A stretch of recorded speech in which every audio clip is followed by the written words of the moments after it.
Hello, friends, and welcome back to Malicious Compliance Stories.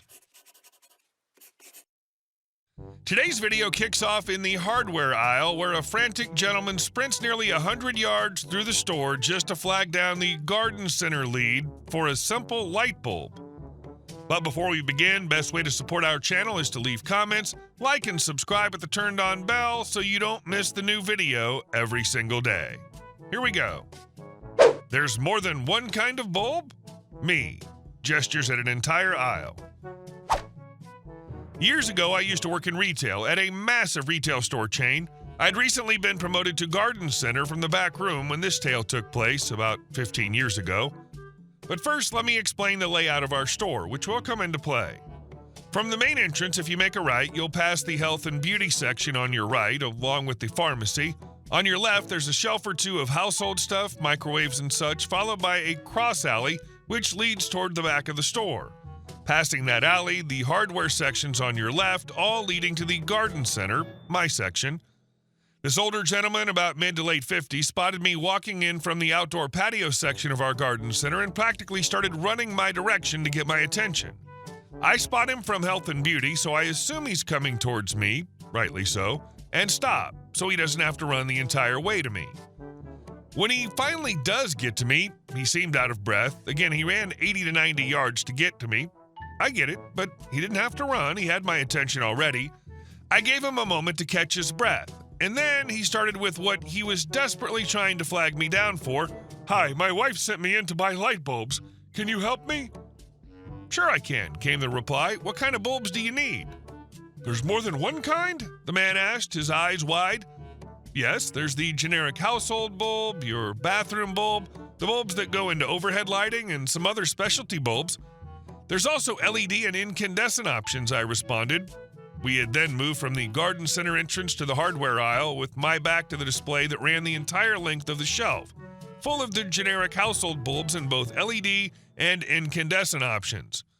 "Well, she said it was for her table lamp, so just a generic household bulb would work," he replied, looking right at me and in essence looking at this sheer wall of bulbs. "Well, if you're just doing something household, might I suggest these?" I suggested, grabbing a set of 4 and 60 watt but LED. Apparently it had finally dawned on him what aisle he was on and, more importantly, what was right behind me. "Oh, I didn't see these," he said, grabbing the box from my hand, but not quite leaving the section as if he was too stunned by our sheer volume of bulb boxes.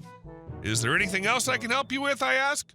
"No, this is fine, thank you. I'll holler if I need anything," he said, still staring at the wall of bulbs before him. "Okay, have a nice day," I finished, then head back to my section. I observed this guy pick up one box, put it back, pick up the same one I handed him, read it over, and put it back.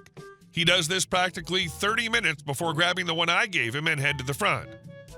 Then again, 15 years ago, a guy in his late 50s might legitimately not be familiar with all of the different kinds of bulbs available, especially if he hadn't had to replace any in a few years. For most of his life, the choices for actual bulbs would have been much more limited. Or maybe he was just clueless. And our second story. "So you, whom is not my manager, have emailed me telling me that I don't have enough detail in my daily reports. I comply." So I rock up to work this morning. It's 5 and 20 to 6, and I'm there well before my manager or other colleagues, so I dust off my laptop and peruse my work emails for the day.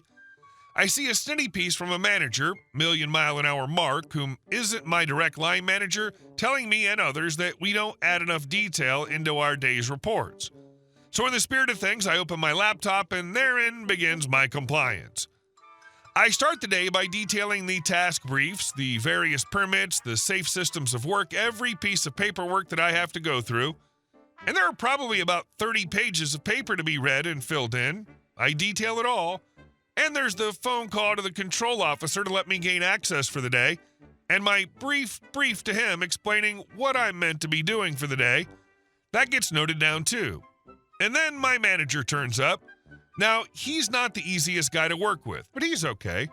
While he doesn't give me the autonomy that I'm used to, previously the arrangement was, if you don't hear from me, the job is completed, and likes to look over my shoulder a lot.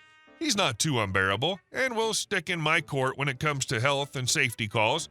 he does accept my daily reports being 1 or 2 brief sentences, something that'll let him clear off his tracker and mark my work as complete. Well, millions had raised my peak, and so I will comply. So now we detail out everything, from exact number of cable ties used to every time we perform minor housekeeping, from simple decisions to gland size selection. I've noted it down, explaining in great detail everything I can. While we work, well, I'm not done yet, no. Now it comes to testing, and our test procedure is laborious compared to most Sparks test specifications. Now I write down how we test cables, down to the core, and when some of your cables are huge multi-cores, and then detailing writing up the spreadsheet explaining what's going on there too. You name it, if I've done it, it's been written down. It's certainly wasting my time, but I will comply, and I will comply tomorrow too, and the day after. And at the end, I wrote a little note stating that my day's work could have been completed with 2 small, simple sentences. 1, installed new cable X12345 and had minor issue XU1234/5/6, and 2, successfully tested X12345. I followed it up with the fact that these 2 simple sentences cleared several managers' task lists, leaving me time to focus on my work instead of wasting time writing diaries, and that wasting everyone's time is a really unproductive way of dealing business. But if they are going to persist with this nonsense, I will need additional time instead of less time than they have scheduled me for my tasks. I let a colleague know, and he's told me he can't even cope with reading it. It's too long, and he bursts into tears every time he tries to read it out. I'll wait for tomorrow gleefully. So the consequences of it was thus. I ended up at the same site as the other manager today and confronted him over his silly bullocks, and I expressed in no uncertain terms that his email was pointless. He admitted that he was getting pressure from on high and that he thinks I should do what I always did because I'm in a fairly niche role where my simple statements expressing completion were appropriate, and offered to write my site diary for today by including me in his. My direct manager only called me 17 times today, which actually seems less for some reason, and the general construction manager was polite to me and didn't give me as hard a time as he usually tries to. And my general no concern, given in terms of I know I can walk into other work easily, made today a good day. The other manager also let me know that none of the high-end management actually read the diaries, they're just making noise. But the end, paying clients are, so keeping it sensible over my producing an opus of an evening for my chuckles will keep me in their good graces because I have a reasonably good reputation with them. My peers who have read it have agreed with me openly because our work is standardized and install XXXX cable pretty much is self-explanatory. In short, go back to what worked before. Instead of arguing that this is wasting time, you should track how much time this absurd diary takes, and add a note such as 30 minutes spent adding details to daily report. And our last story. They tried to turn our driveway into their gold mine. We just moved into our new house, still in that stage where you're excited about everything, the fresh start, the new neighborhood, even figuring out where to put the sofa. The house was perfect for us, with a wide driveway along the side of our garden, easily fitting 3 cars. We were eager to settle in and enjoy it.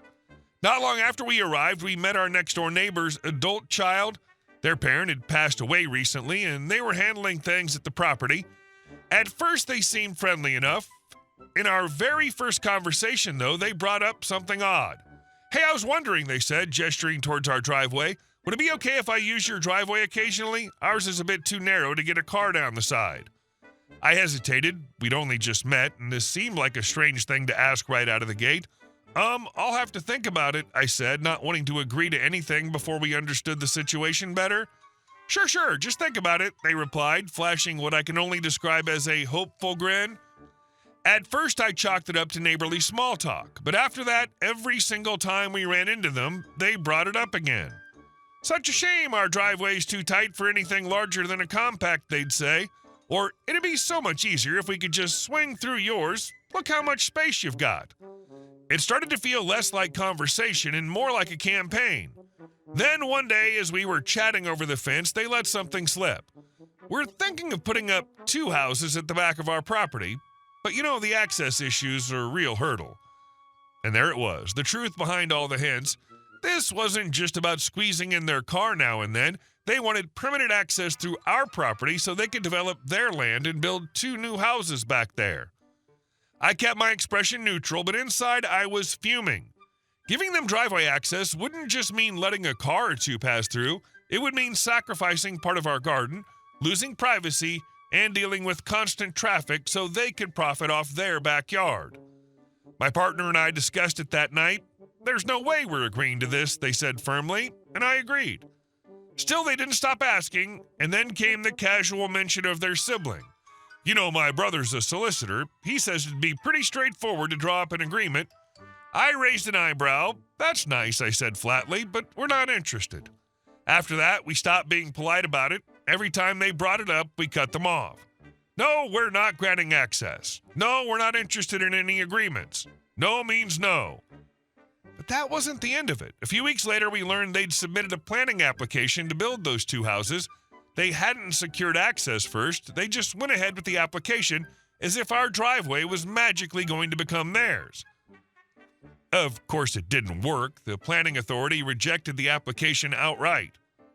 I actually called the council officer handling the case to ask about it. They explained, without proper vehicle access, including for emergency services, we can't approve any developments like that. They'd need to demonstrate a legal right-of-way, which they don't have. So all their pushing, all their not-so-subtle threats, all that effort, it was for nothing. The plan fell apart because they couldn't get what they wanted from us. We still see them from time to time. They've stopped mentioning the driveway, though. Maybe they finally got the message. Or maybe they're just embarrassed that their big plan crashed and burned before it even got off the ground. While the OP handled it well, I might have shut down the hints earlier with a direct, just to be clear, we're not comfortable granting any access, temporary or permanent.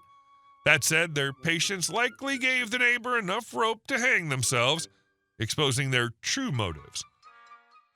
Hey guys, thank you all for watching the video. I'll see you in the next one.